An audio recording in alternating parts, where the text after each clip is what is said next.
చాలమ్మా. లూకాసు వార్త 2వ అధ్యాయము 14వ వచనంలో ఇటు రీతిగా రాయబడి ఉంది, సర్వోన్నతమైన స్థలములలో దేవునికి మహిమయు ఆయనకు ఇష్టలైన మనుష్యులకు. ఈరోజు వాక్యాంశము ఆయనకు ఇష్టలైన మనుష్యులు. ప్రియమైన సహోదరి సహోదరుడా, ఎవరైనప్పటికీ అన్యుడ రక్షించబడిన వారా ఈ విధమైన భేదము లేదు. కానీ యేసుక్రీస్తు ప్రభువారు ఈ యొక్క భూలోకంలో 2025 సంవత్సరముల క్రితము ఆయన కన్య మరియ గర్భమందు జన్మించారు. ఆయన అయితే మీరు అనవచ్చు, ఇక్కడ ఆయనకు ఇష్టలైన మనుష్యులకు అని రాయబడి ఉంది. దేవుడికి కొంతమంది అంటేనే ఇష్టమా అని ఒక సందేశం మనకు రావచ్చు. బైబిల్ ఏమని చెప్తుందంటే, పరిశుద్ధ గ్రంథం ఒక మాట చెప్తుంది.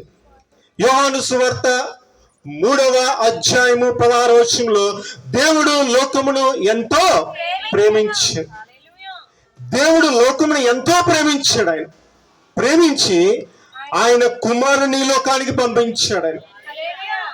ఆయన కుమారుణ్ణి పంపించడానికి గల కారణం ఏమిటంటే, ఆజ్ఞ అతిక్రమంలో వచ్చిన పాపము మూలముగా ఆ తండ్రి అయిన యెహోవా ఆ కుమారుణ్ణి ఈ భూలోకానికి పంపించవలసి వచ్చింది. దేవుని వాక్యం అంటుంది కదా, ఆయనకు ఇష్టలైన మనుష్యులు. ప్రియమైన సహోదరి సహోదరుడు గమనించు, మన కుటుంబంలో మనకి ఎవరైనా ఇష్టమైతే గనక వారి మీద ఎక్కువ కన్సర్న్ కలిగి ఉంటాం, అంటే ఎక్కువగా ప్రేమ కలిగి ఉంటాం.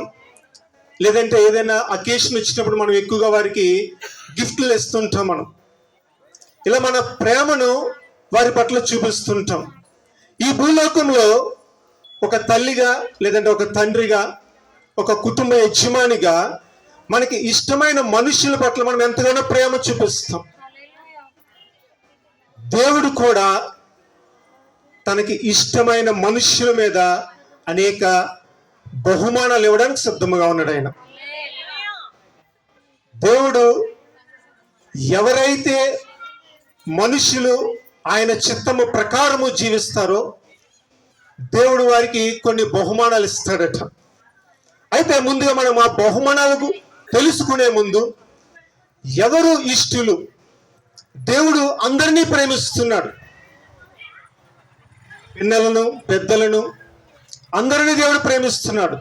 అయితే మన యొక్క స్వభావాన్ని బట్టి, మన యొక్క ప్రవర్తనను బట్టి మనము దేవునికి దూరంగా ఉంటున్నాం. దేవుడు అందరినీ ఏకరీతిగా ప్రేమిస్తున్నాడు. అయితే మన యొక్క నడవడికను బట్టి మనము దేవునికి దూరంగా అవుతున్నాం. ఎవరయ్యా ఇష్టలని మనము చూసినట్లయితే మొదటిగా చూద్దాం, సామెతలు 12వ అధ్యాయము, సామెతల గ్రంథము 12వ అధ్యాయము 22వ వచనం. సత్యవర్తనులు ఆయనకిష్టులు. సామెతల గ్రంథము 12వ అధ్యాయము 22వ వచనంలో ఒక మాట ఉంది. చివరి మాట చదువుకుందామా. సత్యవర్తనులు ఆయనకి ఇష్టలు. దేవునికి ఎవరు ఇష్టలంటే సత్యము మాట్లాడేవారు. ఇంకో మాటలో చెప్పుకోవాలంటే, నేనే మార్గము, నేనే సత్యము, నేనే జీవం అన్నాడు ఆయన. ఎవరైతే ఆయన మార్గములు నడుచుకుంటారో, ఎవరైతే ఆయన సత్యమును అంగీకరిస్తారో వారు దేవునికి ఇష్టలట. వారంటే దేవునికి ఎంతో ప్రీతి. దేవుడు ఎంతగానో వాళ్ళని ప్రేమిస్తున్నాడు. ఎందుచేతంటే యేసయ్య స్వయానా తెలియచేస్తాడు. యోహాను సువార్తలో రాయబడింది, నేనే మార్గము, నేనే సత్యము, నేనే జీవం. ఎవరైతే తమ నోటి ద్వారా యేసుక్రీస్తు ప్రభు ఈ లోకంలో జన్మించాడు, మానవాళి పాపము నిమిత్తము ఆయన మరణించి తిరిగి లేచారంటారో వారందరూ సత్యవర్తనులే. వారందరూ దేవునికి ఇష్టలు. దేవునికి ఇష్టలైన వారిని దేవుడు ప్రేమిస్తాడు. ఆయన ఈరోజు మనల్ని ప్రశ్నించుకోవాలి, మనము దేవునికి ఇష్టలుగా ఉన్నామా, దేవునికి అయిష్టలుగా ఉన్నామా?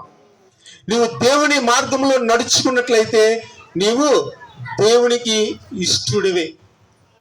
ఇంకో మాట అంటాడు కదా హెబ్రీయులకు రాసిన పత్రికలో, విశ్వాసము లేకుండా ఆయనకి అసాధ్యం. విశ్వాసము లేకుండా దేవునికి ఇష్టలైనట అసాధ్యం. మొదటిగా ఎవరైతే సత్యమును ప్రేమిస్తారో, యేసుక్రీస్తు ప్రభువారు ఈ భూలోకంలో జన్మించాడని వారు నమ్ముతారో, దేవుని యందు విశ్వాసం ఉంచుతారో, వారు దేవునికి ఇష్టలట. దేవుని యందు విశ్వాసం ఉంచేవారు. హెబ్రీయులకు రాసిన పత్రిక 11వ అధ్యాయం 6వ వచనంలో ఆయనకు ఇష్టలై ఉన్నవారు ఎవరంటే వారు దేవుని యందు విశ్వాసమును ఉంచిన వారు. దేవుని యందు విశ్వాసం ఉంచిన వారు, దేవుని లేఖనంలో సెలవిస్తుంది, సిగ్గుపడరట. దేవుని యందు విశ్వాసం ఉంచేవాడు సిగ్గుపడడు. దేవుడు వారిని బలపరుస్తాడు, దేవుడు వారిని స్వస్థపరుస్తాడు, దేవుడు వారికి బలమును అనుగ్రహిస్తాడు. ఎవరయ్యా వీరందరూ అంటే దేవునికి ఇష్టలైన పిల్లలు. దేవునికి ఇష్టలైన పిల్లల్ని దేవుడు ఎంతగానో బలపరిచి నడిపిస్తాడు. ఇంకో మాట అంటాడు కదా, యథార్థంగా ప్రవర్తించేవారు ఆయనకి ఇష్టలైన. సామెతలో రాయబడి ఉంటుంది, యథార్థముగా ప్రవర్తించేవారు దేవునికి ఇష్టలట. ఈరోజు దేవుని వాక్యము సెలవిస్తుంది, నువ్వు సత్య మార్గమును అంగీకరించినట్లయితే నువ్వు దేవునికి ఇష్టడువు. నువ్వు దేవుని యందు విశ్వాసం ఉంచినట్లయితే నువ్వు దేవునికి ఇష్టడువు. నువ్వు యథార్థముగా ప్రవర్తించినట్లయితే నువ్వు దేవునికి ఇష్టడువు. యథార్థంగా ప్రవర్తించే వారికి ఆయన ఏ మేలు చేయకమానడు. మనం యథార్థంగా ప్రవర్తించినట్లయితే దేవుడు మేలు చేస్తాడు, దేవుడు తోడుగా ఉంటాడు. ఆయన పేరు ఇమ్మానుయేలు, దేవుడు. నువ్వు ఏ స్థితిలో ఉన్నా, ఏ పరిస్థితిలో ఉన్నా దేవుడు నీకు తోడుగా ఉండి నీ కన్నిటిని ఆయన తుడుస్తాడు. అయితే మనం ఏం చేయాలంటే ఆయనకి ఇష్టలైన మనుష్యులుగా ఉండాలి. నువ్వు ఆయనకి ఇష్టలైన మనుష్యులుగా ఉన్నప్పుడు ఒక తండ్రి లేదంటే ఒక యజమాని, ఒక ఓనర్ తనకి ఇష్టమైన వ్యక్తులకి ఎట్టి రీతిగా బహుమానం ఇస్తాడు, మన పరమ తండ్రి కూడా ఆయనకి ఇష్టలైన వ్యక్తులకి కొన్ని బహుమానాలు ఇస్తాడు. ఆ బహుమానం మనం పొందుకోవాలంటే మనము ఆయనకి ఇష్టలుగా ఉండాలి. ఇష్టలుగా ఉండాలంటే నువ్వు సత్య మార్గంలో నడవాలి. నువ్వు సత్య మార్గంలో నడుస్తూ ఆయన యందు విశ్వాసం ఉంచినప్పుడు దేవుడు తప్పకుండా నీకు ఆ బహుమానాలు దయచేస్తాడు. 5 ప్రధానమైన బహుమానాలు చూద్దాం. పరిశుద్ధ గ్రంథంలో అనేకమైన రాయబడి ఉన్నాయి, కానీ మనకి సమయాభావం వల్ల బహుక్లుప్తంగా 5 బహుమానాలు త్వరితగతిని చూద్దాం. మొదటి బహుమానము చూద్దాం. సమూయేలు 2వ గ్రంథము, సమూయేలు 2వ గ్రంథము 22వ అధ్యాయము, సమూయేలు 2వ గ్రంథము 22వ అధ్యాయము 20వ వచనం. నేను ఆయనకు ఇష్టడను గనుక ఆయన నన్ను తప్పించెను. చాలమ్మా. ప్రియమైన సంగమా, ప్రియమైన సహోదరి సహోదరుడా, ఈ యొక్క మైక్ సిస్టమ్ ద్వారా ఎంతమంది అయితే దేవుని వాక్యం వింటున్నారో దేవుడు మిమ్మల్ని ప్రేమిస్తున్నాడు. హల్లెలూయా. దేవుడు అంటున్నాడు కదా, నీవు నా వైపు తిరిగితే గనక, నీవు నా సన్నిధికి వస్తే నేను నిన్ను తప్పిస్తానంటున్నాడు. హల్లెలూయా. మొదటి బహుమానం ఏమిటంటే సమూయేలు 2వ గ్రంథము 22వ అధ్యాయము 20వ వచనంలో ఇటు రీతిగా రాయబడింది, నేను ఆయనకు ఇష్టడను. చూడండి, చక్కగా రాయబడింది. మీరు మొదటి వచనంలో చదివితే దావీదు స్తుతి గీతం ఇది. దావీదు దేవుణ్ణి స్తుతిస్తాడు. ఏమంటాడంటే, నేను ఆయనకు ఇష్టడను. ఇష్టడైన దావీదుని దేవుడు ఎట్టి రీతిగా నడిపించాడంటే గనుక. ఏమన్నాడు అక్కడ? గనుక. అక్కడ సందర్భం చూడండి, కంజంక్షన్ అంటాం, 2 పదాల కలయిక. నేను ఆయనకి ఇష్టడను గనుక నన్ను తప్పించాడు ఆయన. హల్లెలూయా. నువ్వు దేవునికి ఇష్టడు అయితే దేవుడు నిన్ను తప్పిస్తాడు. దేవుడు అంటాడు కదా, పగలు ఎండ దెబ్బైనను రాత్రి వెన్నెల దెబ్బైనను నీకు తగులదు. నీ రాకపోకలలో ఆయన నీకు తోడుగా ఉంటాడు ఆయన. మరి ఈ కుటుంబాన్ని దేవుడు అట్టి రీతిగానే ప్రతి విషయంలోనూ సాతానుడు చొరబడకుండా, ఇటువంటి శాపము గృహంలోనికి రాకుండా దేవుడు ఈ కుటుంబం చుట్టూ కంచెను వేశాడు. హల్లెలూయా. యోబు చుట్టూ ఎట్టి మాదిరిగా కంచెను వేశాడు. ఈ కుటుంబం చుట్టూ అట్టి మాదిరిగా దేవుడు కంచెను వేశాడు. ఈ కంచె వేయబడాలంటే ప్రియమైన సహోదరి సహోదరు జాగ్రత్తగా వినండి. మీ కుటుంబం చుట్టూ కంచె వేయబడాలంటే నువ్వు దేవునికి ఇష్టడుగా ఉండాలి. హల్లెలూయా. సర్వోన్నతమైన స్థలంలో దేవునికి మహిమయు ఆయనకి ఇష్టలైన మనుష్యులకు. ఈ మాట ఎవరు చెప్తున్నారంటే దూత చెప్తుంది. అక్కడ దూతల సమూహము ఏమంటారంటే సర్వోన్నతమైన స్థలంలో దేవునికి మహిమయు ఆయనకి ఇష్టలైన మనుష్యులు. భూమి మీద సమాధానం. ఇమ్మానుయేల్ గారు, రమ్య గారి కుటుంబం దేవునికి ఇష్టమైన కుటుంబం. హల్లెలూయా. దేవుడు ఆ కుటుంబాన్ని ఎంతగానో ప్రేమిస్తున్నాడు. చక్కటి సాక్ష్యం విన్నాం కదా. 2019 సంవత్సరం నుంచి ఈ యొక్క కూడిక ఏర్పాటు చేసుకోవాలని ఆవిడ ఆసక్తి కలిగి ఉంది. అయితే 2024 సంవత్సరంలో పరిశుద్ధ ప్రార్థన మందిరానికి ఆ కుటుంబాన్ని దేవుడు నడిపించాడు. నడిపించిన పిదప ఆ యొక్క బిడ్డ ఆశను దేవుడు నెరవేర్చాడు. హల్లెలూయా. నువ్వు దేవుడికి ఇష్టడు అయితే దేవుడిని ఆశను నెరవేరుస్తాడు. ఎటువంటి ఆపదలను నువ్వు చిక్కుకోకుండా దేవుడు నిన్ను తప్పిస్తాడు. హల్లెలూయా. ఒకవేళ ఆపదలో చిక్కుకున్నప్పటికీ దేవుని హస్తం నిన్ను బయటికి నడిపిస్తుంది. ఇక్కడ మనం ఈ సందర్భం చూసినట్లయితే దావీదు అటు మామ చేత తరవబడ్డాడు, కుమారుడు చేత కూడా తరవబడ్డాడు. చూడండి, ఒక వ్యక్తి మామ చేత తరవబడ్డాడు, కుమారుడు చేత తరవబడ్డాడు. అయితే దేవుని హస్తము దావీదుకి తోడుగా ఉంది. ఎక్కడికి వెళ్ళినప్పటికీ దేవుని హస్తము దావీదుకి తోడుగా ఉంది.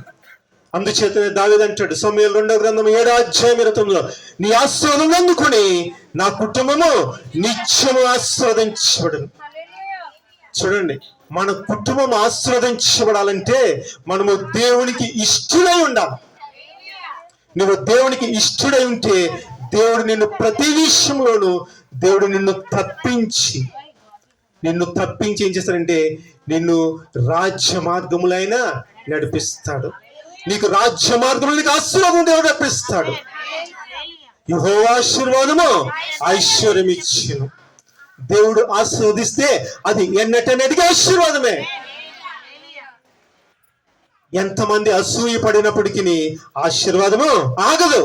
ఎందుచేతనంటే నేను ఆయనకి ఇష్టడను, ఈ కుటుంబం ఆయనకి ఇష్టడు, ఇమ్మానుయేల్ గారు ఆయనకి ఇష్టడు. కాబట్టి ఏం చేస్తాడంటే దేవుడు తప్పిస్తాడు. ఆయన ఉద్యోగంలో దేవుడు ఆయనకి తోడుగా ఉంటాడు, రాకపోకల్లో తోడుగా ఉంటాడు, పిల్లలకి జ్ఞానం ఇచ్చి నడిపిస్తాడు, చక్కటి ఆరోగ్యం ఇచ్చి నడిపిస్తాడు. ఇటువంటి శోధకుడు దరి చేరకుండా ఆయనే కంచి వేస్తాడు, ఆయనే తోడుగా ఉంటాడు. ఆయనకు ఇమ్మానుయేలు అని పేరు. ఆయనకి దేవుడే తోడు. దేవుడు మనకి తోడుగా ఉండాలంటే ప్రియమైన సహోదరి సహోదరుడా, దేవుడు మీకు తోడుగా ఉంటే, దేవుడు మీకు తోడుగా ఉన్నట్లయితే ఇటువంటి సాతానుడు మీ దరి చేరడు. హల్లెలూయా. ఎందుచేతంటే ఆయన రాజులకు రాజు, ఆయన ప్రభువులకు ప్రభు, ఆయనకు అసాధ్యమైనది ఏదీ లేదు. అటువంటి దేవునికి మనం ఇష్టలై ఉంటే మొదటిగా ఆయన ఇచ్చే బహుమానం ఏంటంటే నిన్ను తప్పిస్తాడు. హల్లెలూయా. ఈ రోజుల్లో చూడండి, అన్నీ తెలిసిన వారే ఎక్కువ మోసం చేయడానికి అవకాశం ఉంటుంది. నమ్మించి మోసం చేసేవారే ఎక్కువ ఉంటారు. దేవునిలో నువ్వు ఉంటే గనక, దేవుడు నీకు జ్ఞానం ఇస్తాడు. యెషయా గ్రంథం 11వ అధ్యాయం 2-3 వచనాలు. జ్ఞానాత్మను, తెలివిగల ఆత్మను, దేవుని యందు భయభక్తులైన ఆత్మను ఆయన మనకు దయచేస్తాడు. నువ్వు ఎటువంటి శోధనలోనే పడిపోకుండా దేవుడు నీకు సహాయం చేస్తాడు. ఇవన్నీ నీ జీవితంలో జరగాలంటే నీవు ఆయన మార్గంలో నడుచుకోవాలి. ఆయనకు నువ్వు ఇష్టడై ఉంటే దేవుడు ఏం చేస్తాడంటే నిన్ను తప్పిస్తాడు. మొదటి బహుమానం ఏంటి? దేవుడు తప్పిస్తాడు. రెండో బహుమానం చూద్దాం. యెషయా గ్రంథము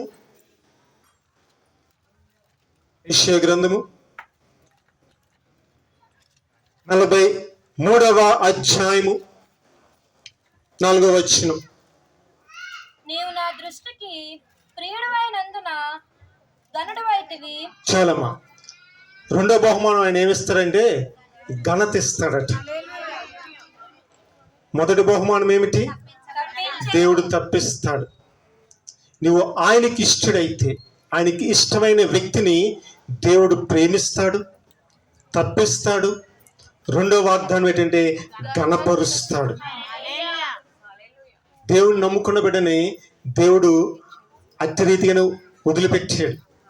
దేవుడు ఏం చేస్తాడంటే హెచ్చిస్తాడు. ఆయన బలిష్టమైన చేతి కింద మీరు దీన మనస్కులై ఉన్నప్పుడు ఆయన ఏం చేస్తాడంటే ఆయన హెచ్చిస్తాడు, ఆయన ఘనపరుస్తాడు. దేవుడు అట్టి మాదిరిగా నీ కుటుంబాన్ని ఘనపరిచాడు. దేవుడు అట్టి మాదిరిగా నీ కుటుంబాన్ని దీవించాడు. ఇమానుయేల్ గారు ఉద్యోగ విషయంలో ప్రార్థన చేసినప్పుడు సహోదరి అడిగారు, పలానా కంపెనీలో ఉద్యోగం గురించి ప్రయత్నం చేస్తున్నామండి, దేవుడు గొప్ప కార్యము చేయాలని ప్రార్థన చేయండి అని అడిగినప్పుడు ప్రార్థన చేసాం, దేవుడు ద్వారం తెరిచాడు. ఇది సజీవమైన సాక్ష్యం. ఇది దేవుడు సజీవమైన సాక్ష్యం ఇచ్చాడు. మందిరానికి వచ్చిన పెదప చక్కగా దేవుడు వారికి వాహనమును కూడా ఇచ్చాడు. చక్కగా ఆ యొక్క బిడ్డకు నక్షత్రాన్ని నామకరణం చేయడానికి కూడా దేవుడు కృప చూపించాడు. దేవుడు గణపరిచాడు. 91వ కీర్తనలో ఉంటుంది కదా, అతను నన్ను ప్రేమించుచున్నాడు గనుక, తర్వాత అతను నా నామం నెరవేరు గనుక, ప్రతి విషయంలో కూడా దేవుడు నిన్ను తప్పిస్తాడు, నిన్ను గణపరుస్తాడు. ఆ గణపరచడం ఎలా ఉంటుందంటే, సామెతల్లో అంటాడు రాజైన సొలొమోను, తన పనిలో నిపుణత గలవాడిని చూచితివా? ఎక్కడ నిలబడతాడు? రాజులు ఎదురు నిలబడతాడు. మనం అనుకుంటాం మనకి ఏ జ్ఞానం లేదనుకుంటాం మనం, కానీ దేవుడు ఏం చేస్తాడంటే నిన్ను రాజుల ఎదుట నిలబెడతాడు. అట్టి మాదిరిగా దేవుడు నిన్ను కనపరుస్తాడు. మనం అనుకుంటాం ఏది కొద్దిగా ఉంటే చాలు, చిన్నది అనుకుంటాం. నీ ప్రణాళిక చిన్నదే, కానీ దేవుని ప్రణాళిక బహు గొప్పది. మన తలంపులు చాలా సంకుచితముగా ఉంటాయి, చాలా చిన్నవిగా ఉంటాయి, కానీ దేవుని తలంపులు మన తలంపులు వంటివి కావు. ఆయన తలంపులు చాలా ఉన్నతమైనవి. ఫిలిప్పీయులకు రాసిన పత్రిక 4వ అధ్యాయం 19వ వచనంలో, క్రీస్తు యేసు మహిమైశ్వర్యంలో మీ ప్రతి అవసరమైన తీరుస్తాడు. నిన్ను గణపరిచి ఏం చేస్తాడంటే ప్రతి అవసరమును దేవుడు తీరుస్తాడు. అట్టి మాదిరిగానే ఈ కుటుంబానికి ఉన్న ప్రతి అవసరతను దేవుడు తీరుస్తున్నాడు. ఒక్కొక్కటి దేవుడు ఇస్తున్నాడు. అంటాడు కదా ఆది కాండంలో, ఇస్సాకు సంవత్సరం విత్తనం వేసి 100 ఫలము పొందుకున్నాడు.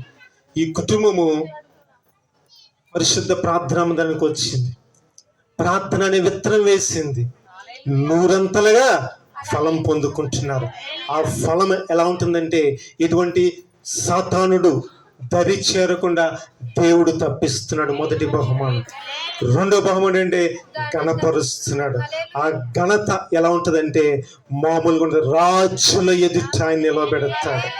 నువ్వు అనేక మందికి ద్వితీయోపదేశకాండం 28వ అధ్యాయం 12వ వచనంలో, నువ్వు పైవాడుగా ఉన్నావు కానీ అప్పిచ్చదువు కానీ అప్పుచ్చేదు.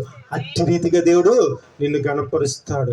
28వ అధ్యాయం ద్వితీయోపదేశకాండం 28వ అధ్యాయం 6వ వచనం, నువ్వు లోనికి వచ్చినప్పుడు దీవించబడదు, వెలుపలికి వెళ్ళినప్పుడు దీవించబడదు అంటాడు. అట్టి మాదిరిగా దేవుడు గణపరుస్తాడు. ఈ ఘనత కావాలంటే ఆయనకు ఇష్టలైన మనుష్యులుగా ఉండాలి. ఆయనకి ఇష్టలైన మనుషులుగా ఉండడం పెద్ద కష్టం కాదమ్మా. అది కష్టం అనుకుంటాం మనం, కష్టమేమీ కాదు. ఆయనకి ఇష్టలైన మనుషులుగా ఉండాలంటే ఒకటే సూత్రం, మనల్ని మనం దేవునికి సమర్పించుకోవడమే. నువ్వు దేవునికి సమర్పించుకుంటే పరిశుద్ధాత్ముడే నిన్ను నడిపిస్తాడు. పరిశుద్ధాత్ముడు నీకు సహాయం చేస్తాడు. ఆదరణకర్త నీకు జ్ఞానమునిస్తాడు, నీకు ఆలోచన ఇస్తాడు, నీకు తెలివినిస్తాడు, నీకు బలమునిస్తాడు, నీకు శక్తినిస్తాడు.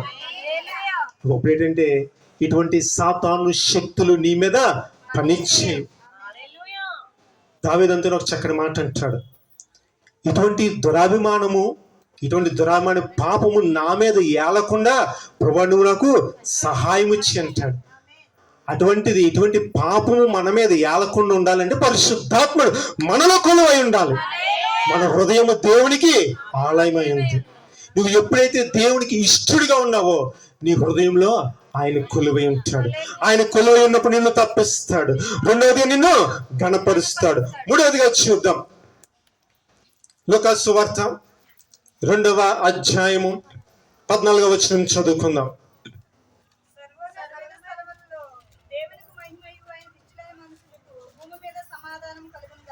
చాలమ్మా. లూకా సువార్త 2వ అధ్యాయము 14వ వచనం. ఆయనకు ఇష్టలైన మనుషులకు దేవుడు ఇచ్చే 3వ బహుమానం సమాధానం. మొదటి బహుమానం దేవుడు తప్పిస్తాడు, రెండవది గణపరుస్తాడు, మూడవది సమాధానాన్ని ఇస్తాడు. అనేక మంది తెలియచేస్తుంటారు, మనం వింటుంటాం, మా కుటుంబం అంతా బాగానే ఉందండి, ఆదాయం చక్కగా ఉంది, అన్ని బాగానే ఉన్న పిల్లలు, కానీ మా కుటుంబంలో శాంతి లేదండి, సమాధానం లేదు, నెమ్మది లేదండి, భార్యాభర్తల మధ్య ఐక్యత లేదంటారు. ఎవరైతే ఇట్టి స్థితిలో ఉన్నారో ప్రియమైన సహోదరుడా, దేవుడు పరిశుద్ధ గ్రంథము చెప్పుచున్న మాట ఏమిటంటే, నువ్వు దేవుని సన్నిధికి వచ్చినట్లయితే నీకు సమాధానము దొరుకుతుంది. నీ యొక్క హృదయంలో నెమ్మది లేకపోతే దేవుడు నెమ్మదిని ఇస్తాడు, సమాధానం ఆయన ఇస్తాడు. పైకంతా చక్కగానే ఉంటుంది, కానీ వారి గృహంలో లేదంటే వారి వ్యక్తిగత జీవితంలో తరచి చూస్తే గనక సమాధానం లేదు. నా మధ్యన ఒక ప్రేయర్ రిక్వెస్ట్ వచ్చింది, చక్కగా ఉన్నారు కుటుంబం అన్ని చూస్తే, కానీ వారు చెప్తే తెలిసింది కుటుంబంలో సమాధానం లేదు. ధనముంది, అందముంది, భోగభాగ్యాలు ఉన్నాయి, కానీ సమాధానం లేదు. రాత్రి పడుకునే సమయంలో కన్నీరు కారుస్తూ ఉంటున్నారు. ఎన్నో కుటుంబాల్లో ఇటువంటి గాథలు. అయితే ప్రియమైన సహోదరి, ప్రియమైన సహోదరుడా, నువ్వు దేవునికి ఇష్టడైన మనుష్యుడిగా ఉంటూ, నువ్వు దేవుని సన్నిధికి వస్తూ, నువ్వు దేవుని ఆరాధిస్తూ, నువ్వు దేవునికి ప్రార్థన చేస్తే దేవుడు నీ జీవితంలో సమాధానమునిస్తాడు. నాకు ఒక మాట అన్నారు కదా సహోదరి, సాక్ష్యం చెప్పేటప్పుడు, మా భార్యాభర్తల మధ్య సమాధానము లేదన్నారు. కానీ నువ్వు దేవుని దగ్గరికి వస్తే దేవుడు నీకు ఏం చేస్తాడంటే సమాధానం ఇస్తాడు. ఆయన సమాధానానికి అధిపతి. ఆయన మనం ఎవరి దగ్గరికి వచ్చామంటే ఆయనకు అసాధ్యమైనది ఏదీ లేదు ఆయనకి. ఒకవేళ ఏదైనా కౌన్సిలర్ దగ్గరికి వెళ్ళొచ్చు, ఫ్యామిలీ కౌన్సిలర్ దగ్గరికి వెళ్ళొచ్చు భార్యాభర్తల మధ్య సమాధానం కుదర్చడానికి, అది తాత్కాలికమే. కానీ దేవుని సన్నిధికి వచ్చి, అయ్యా ప్రభాతాన్ని నేను నీ పాదాలు పట్టుకున్నాను, అయ్యా ప్రభాతాన్ని నా జీవితంలో నువ్వు నాకు సమాధానం దయచేయమని అడిగినప్పుడు దేవుడు అంటాడు కదా, ఆయనకి ఇష్టలైన మనుష్యులకు భూమి మీద సమాధానం. చూడండి, బహుమానాలు ఎవరిని ఇస్తారా? ఈ బహుమానాలు ఏ యొక్క వ్యక్తి ఇచ్చేవి కాదు, పరమ తండ్రి ఇచ్చే మట్టుకు మాత్రమే. దేవాది దేవుడు ఇచ్చే బహుమానాలు ఇవన్నీ. నిన్ను తప్పిస్తాడు, నిన్ను గణపరుస్తాడు, నీకు సమాధానం ఇస్తాడు. ఎన్నున్నప్పటికీ నీ సమాధానం లేకపోతే సాయంత్రం ఇంటికి వచ్చిన తర్వాత నెమ్మది లేకపోతే సుఖమేముందమ్మా? సుఖమేమీ లేదు. ఇంటికి వచ్చిన తర్వాత నీకు సమాధానము కావాలంటే, నీ కుటుంబంలో నెమ్మది కావాలంటే నువ్వు యేసయ్య పాదాల చెంతకు వచ్చినప్పుడు దేవుడు నీకు సమాధానం. ఆయనకి ఇష్టమైన మనుష్యులందరికీ దేవుడు సమాధానం ఇస్తున్నాడు. 4వ మాట చూద్దాం, 4వ బహుమానం చూద్దాం. సామెతల గ్రంథము 3వ అధ్యాయము 12వ వచనం నుంచి చూద్దాం.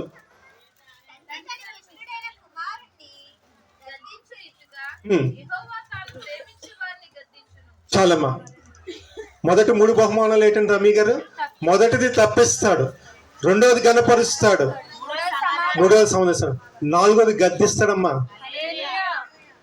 దేవుడు ఆయన వాక్యము 2 అంచుల వాడిగల ఖడ్గం అంటాడు. దేవుడు రోషము గల దేవుడు, ఆయన శ్రీమంతుడు, జాలిగల దేవుడు, కరుణగల దేవుడు. ఇక్కడ ఏమని రాయబడిందంటే సామెతల గ్రంథము 3వ అధ్యాయము 12 తండ్రి తనకు ఇష్టుడైన కుమారుణ్ణి గద్దించు రీతిగా. 4వ బహుమానం ఉంది. గద్దింపు కూడా బహుమానమే. గమనించండి, మనం ఎవరినైతే ఎక్కువ ప్రేమిస్తామో అని ఎక్కువ గద్దిస్తాం. ఎక్కువగా ప్రేమించే వారిని మనము గద్దిస్తాం. ఎందుచేతంటే వాడు త్రోవ తప్పిపోవడం మనకి ఇష్టం ఉండదు. వాడు ఉన్నతమైన స్థితిలో ఉండాలి, వాడు మంచి మార్గంలో నడుచుకోవాలి, దేవునికి భయభక్తులు కలిగి ఉండాలి. మనం ఏం చేస్తామంటే మొదట సున్నితంగా గద్దిస్తాం, తర్వాత బెత్తము వాడిని వాడు తన కుమారుడికి విరోధం అంటాడు సామెతల్లో. బెత్తము వాడని వాడు దేవుడు కూడా ఒక్కొక్కసారి వాడతాడట. దేవుడు కూడా వాడతాడు. దేవుడు కూడా ఒకప్పుడప్పుడు మొత్తుతాడు.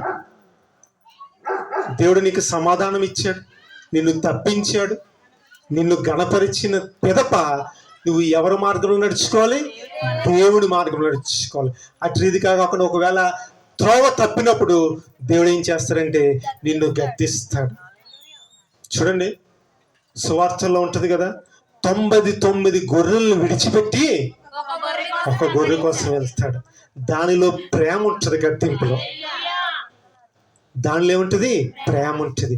తండ్రి తనకి ఇష్టుడైన కుమారుణ్ణి గద్దించు రీతిగా. ఎవరైతే గద్దింపుకు లోబడతారో, విధేయత చూపిస్తారో దేవుడు వారిని బహుగా ప్రేమిస్తాడు. దేవుడు వారిని విడిచిపెట్టడు. ఈ బిడ్డ నాకు ఎంతో ఇష్టుడు అంటాడు. ఎందుచేతనంటే నువ్వు దేవుని మాటకు విధేయత చూపించావు. దావీదు పాపము చేసిన పిదప ఆ ప్రవక్త వచ్చి చెప్తే దావీదు ఏం చేస్తాడంటే విధేయత చూపిస్తాడు. దావీదు దేవుని మాటకు లోబడతాడు. యోధారాజు అయితే అట్టి రీతిగా చేయడు, ప్రవక్తని చంపుదామని చూస్తాడు.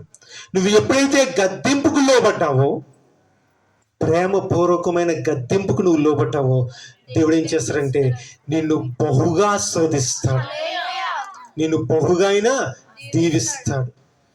ఆయన ఎట్టి రీతిగా నడిపిస్తాడంటే, ఒక తండ్రి తన కుమారుని ఎట్టి రీతిగా ఎత్తుకుని నడిపిస్తాడో అట్టి మాదిరిగా ఎత్తుకుని నడిపిస్తాడు.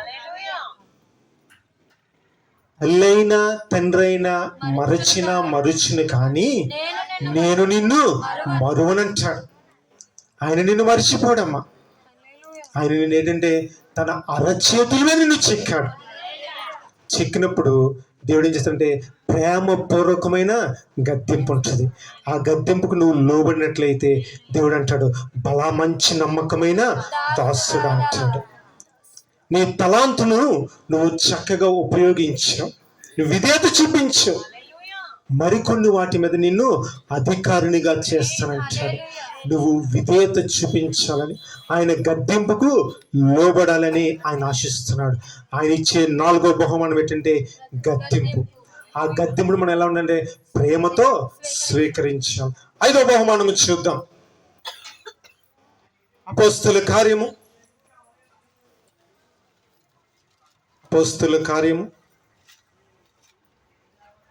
13వ అధ్యాయము 22వ వచనం నుంచి చూద్దాం.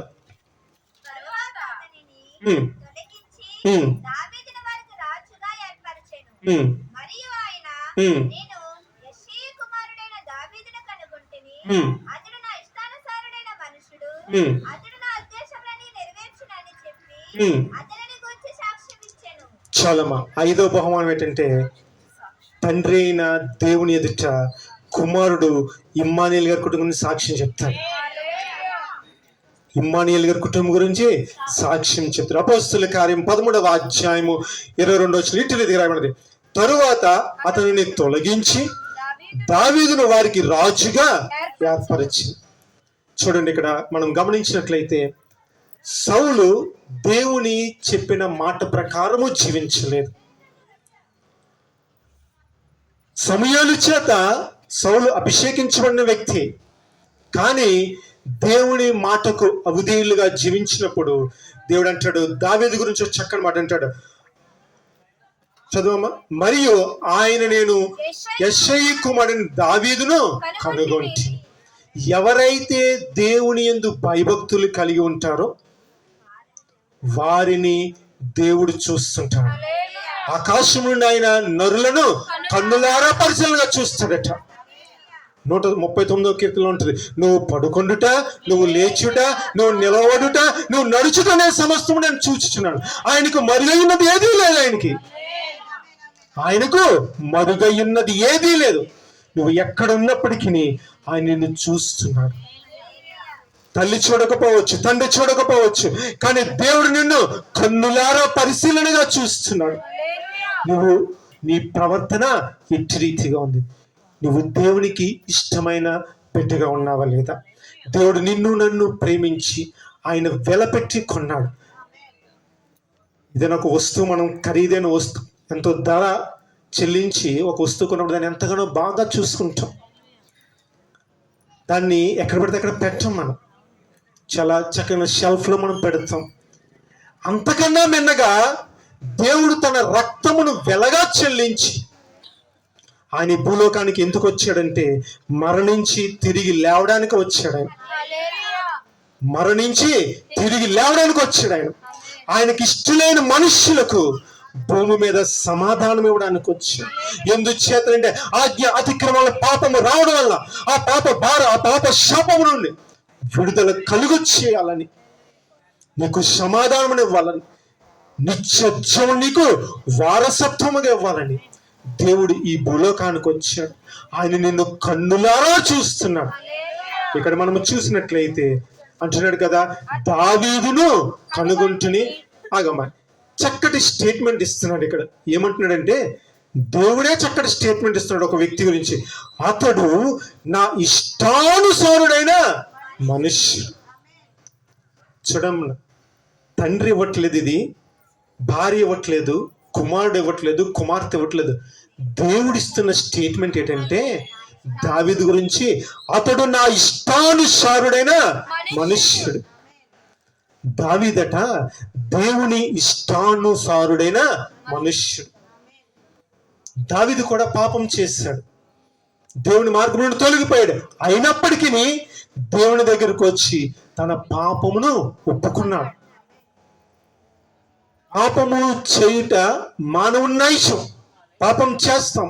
అయితే ఆ పాపమును ఒప్పుకొని దేవుని సన్నిధికి వచ్చినప్పుడు దేవుడు నీ పాపములను క్షమిస్తాడు, నిన్ను పరిశుద్ధిగా చేస్తాడు, ఆయన నిన్ను పవిత్రంగా తీర్చిదిద్ది అంటాడు కదా, ఈ కుటుంబము నాకు ఇష్టమైన కుటుంబం అని యేసుబాబు ఎవరితో చెప్తాడట? తండ్రి అని యెహోవాతో చెప్తాడట. దావీదు నా ఇష్టానుసారుడైన మనుష్యుడు, అతడు నా ఉద్దేశములన్నీ నెరవేర్చునని చెప్పి. దావీదు దేవుని ఇష్టానుసారుడైన మనుష్యుడు, దేవుని ఉద్దేశాలన్నీ నెరవేర్చాడట. ఆయన ఆజ్ఞలన్నీ పాటించాడు. దేవుడు ఏదైతే తెలియచేసాడో దాని ప్రకారముగా నడుచుకున్నాడు. ఆయన్ని తప్ప వేరే వ్యక్తిని ఆయన పూజించలేదు. ఆయన దావీదు నాట్యమాడుతూ దేవుణ్ణి గణపరిచాడు, దేవుణ్ణి స్తుతించాడు. నా ప్రాణమా యెహోవాను సన్నిధించమంటాడు. నా అంతరంగ ఉన్న సమస్తమా ఆయన్నే స్తుతించి అంటాడు తప్ప అంత రాజు ఉన్నప్పటికీ దేవునికే మహిమ చెల్లించాడు, దేవుణ్ణే గణపరిచాడు, దేవుణ్ణే దావీదు కొనియాడు. అందుచేతనే దేవుడు దావీదుకి ఇచ్చిన సర్టిఫికెట్ ఏమిటంటే నా ఇష్టానుసారుడైన మనుష్యుడు. నువ్వు దేవునికి ఇష్టముగా జీవించినప్పుడు దేవుడు నీకు ఇచ్చే 5వ బహుమానం ఏంటంటే నీ గురించి తండ్రి అయిన దేవుని ఎదుట సాక్ష్యం తెలియచేస్తాడు. ఇటువంటి సాక్ష్యం తెలియచేస్తాడంటే ఏమున్నా లేకున్నా ఈ కుటుంబం దేవుని సన్నిధిలో ఆరాధించింది. కష్టమైన, బాధ అయినా, ఇరుకైన, ఇబ్బంది అయినా, లేమి అయినా, కలిమి అయినా సరే ఈ కుటుంబము దేవుని సన్నిధిలో బహు బలముగా నిలబడిందని దేవుడు ఏం చేస్తారంటే తండ్రి ఎదుట సాక్ష్యం చెప్తారట. జీవ గ్రంథములో లిఖించబడి ఉంటుంది. మలాకి గ్రంథం 3వ అధ్యాయము 16వ వచనం ఉంటుంది. ఆయన యందు ఎవరైతే భయభక్తులు కలిగి ఆయన నామము నిత్యము స్మరిస్తుంటారో వారి పేరు జీవ గ్రంథములో లిఖించబడి ఉంటుంది. ఎవరైతే ఇష్టిలో దేవుడు వారికి బహుమానాలన్నీ ఇస్తాడమ్మా. ప్రతి బహుమానమును పొందుకుంటావు. నీకు బహుమానం ఇవ్వడానికే దేవుడి భూలోకానికి వచ్చాడు. నీ మీద ఉన్న శాప భారము, పాప భారము తొలగించడానికే ఆయన భూలోకానికి వచ్చాడు ఆయన. అయితే మనము చేయవలసిన పని ఏంటంటే ఆయనకి ఇష్టలైన మనుష్యులుగా నువ్వు ఉంటే నీకు ఈ బహుమానాలను ఇస్తాడు. చివరిగా ఇంకో మాట ఏంటంటే ఈయన నా ప్రియ కుమారుడు, ఈయన యందు నేను ఆనందిస్తున్నాను, నా ఆత్మను ఈయనకు అనుగ్రహిస్తున్నానని రాయబడి ఉంటుంది. ఎప్పుడైతే నీవు ఇష్టడవో, ప్రియమైన కుటుంబమో, దేవుని ఆత్మ నీ మీద ఉంటుంది. దేవుని ఆత్మ నీ మీద ఉంటుంది. యెషయా గ్రంథం 44వ అధ్యాయంలో వచ్చిన నీ సంతతి మీద నా ఆత్మను కుమ్మరించేదను. నువ్వు దేవునికి ఇష్టడైన బిడ్డగా ఉంటే గనక నీ సంతతి మీద దేవుని ఆత్మ ఉంటుంది. నీ సంతతి మీద నా ఆత్మను కుమ్మరించేదను, నీకు పుట్టిన వారిని నేను ఆస్వాదిస్తాను. ఇమ్మానుయేల్ గారికి, రమ్య గారికి దేవుడు ఇచ్చిన 2 సంతానం మెర్సీ, నక్షత్ర, ఇద్దరిని దేవుడు ఆశీర్వదించాడు. ఇందాక సాక్ష్యం చెప్పినట్టుగా అక్టోబర్లో కుటుంబం పెట్టుకున్నారు కదమ్మా. అప్పటి నుంచి నక్షత్ర అంటే ఏంటి? వెలుగు. దేవుడు వెలుగునిచ్చాడు. ఆ నక్షత్రాన్ని వాళ్ళ డాడీ అసలు వదిలిపెట్టాడు.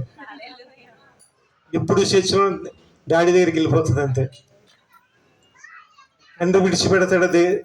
కుమార్తె వచ్చినప్పుడు ఏం చక్కగా ఎత్తుకుని లాలిస్తాడు. భౌతికంగా తండ్రి ఇట్టి ప్రేమ కనబరుస్తున్నాడే, మన ఆత్మీయ తండ్రి ఎట్టి రీతిగా ప్రేమ కనబరుస్తాడు. నువ్వు ఆయనకి ఇష్టంగా ఉంటే అంటాడు కదా, నేను నిన్ను హెచ్చిస్తాను. మత్తయి సువార్తలో ఉంటుంది 23:12, తను తాను తగ్గించుకున్నవాడు హెచ్చించేవాడు. నువ్వు దేవుని సన్నిధిలో తగ్గించబడి ఉంటే, విరిగి నలిగిన మనస్సును కలిగి ఉంటే దేవుడు నిన్ను హెచ్చిస్తాడు. దేవుడు నిన్ను ఘనపరుస్తాడు. నువ్వు వెళ్ళే త్రోవలైనా సరళము చేస్తాడు. ఎలా చేస్తాడంటే నీకు ముందుగా ఎన్ని ఆటంకాలు వచ్చినా, ఎన్ని అవరోధాలు వచ్చినా ఆయన నీ మార్గమునైనా సరళము చేస్తాడు, నీ త్రోవలనైనా సరళము చేస్తాడు. అట్టి రీతిగా ఆయన నిన్ను తప్పించి, నిన్ను రక్షించి, నిన్ను భద్రపరిచి, నిన్ను సంరక్షించి, నిన్ను దీవించి, నిన్ను గణపరిచి, నిన్ను ఆశీర్వదిస్తాడు. ఈ వాగ్దానాలు పొందుకోవాలంటే, ఈ బహుమానం పొందుకోవాలంటే ఒకటే విషయం, ఆయనకు ఇష్టలై ఉంటే గనక దేవుడు తప్పకుండా ఈ యొక్క ప్రతి వాగ్దానమును నువ్వు స్వతంత్రించుకుంటావు. దేవుడి మాటలు మన వినికిటిలో దీవించిన గనక ప్రార్థన చేసుకుందాం. మహిమగల తండ్రి, మహోన్నతుడా, నీకు స్తోత్రాలు చెల్లిస్తున్నామయ్యా. ప్రభా, పరిశుద్ధ గ్రంథం నుండి నువ్వు మాతో మాట్లాడిన లేఖన భాగం బట్టి నీకు స్తోత్రం. ఆయనకి ఇష్టలైన మనుష్యులు ప్రభా, నిజమే ప్రభా, నువ్వు లోకంలో ఎంతగానో ప్రేమించావు. కానీ మేమే ప్రభా లోకాశల వైపు, శరీరాశల వైపు, నేత్రాశల వైపు పరిగెడుతూ నీకు ఇష్టానుసారంగా జీవించలేకపోతున్నాం ప్రభా. ఎవరైతే ఈ వాక్యమును విని హృదయంలో ప్రభా తండ్రి నీకు ఇష్టతను కలిగి ఉన్నారో నువ్వు వారితో మాట్లాడమని అడుగుచ్చు. ఒక ఆత్మను పట్టుకోమని అడుగుచ్చున్నామయ్యా ప్రభా తండ్రి. నేడు ఇంటికి రక్షణ వచ్చిన నువ్వు సెలవిచ్చినట్టుగా వారు నువ్వు అయా పట్టుకోమని అడుగుచ్చు ప్రభా తండ్రి. వారితో నువ్వు మాట్లాడమని అడుగుచ్చున్నామయ్యా ప్రభా తండ్రి. ప్రభా నిజమే ప్రభా, నీకు ఇష్టమైన మనుష్యులుగా, నీకు ఇష్టమైన కుటుంబంగా మనం ఉంటే, మేముంటే ప్రభా తండ్రి నువ్వు మమ్మల్ని ఎంతగానో ప్రభుత్వాన్ని తప్పించే దేవుడు, మమ్మల్ని హెచ్చించే దేవుడు అయ్యా ప్రభుత్వాన్ని, మా గురించి ప్రభుత్వాన్ని తండ్రి అని యెహోవా సాక్ష్యమును చెప్పే దేవుడు ప్రభుత్వాన్ని. ఇట్టి బహుమానం ప్రభుత్వాన్ని మేమందరము పొందుకోవాలి. ఇమ్మానుయేల్ గారి కుటుంబం, ఇక్కడ కూడొచ్చిన ప్రతి ఒక్క కుటుంబం పొందుకోవాలి. ఎత్తబడిన వాక్యము నూరంతలుగా నువ్వు ఫలవదలను కృప చూపించమని యేసు నామమున ప్రార్థన అడిగి వేడుకొనిచున్నాము తండ్రి, ఆమేన్. అందరికీ వందనాలు.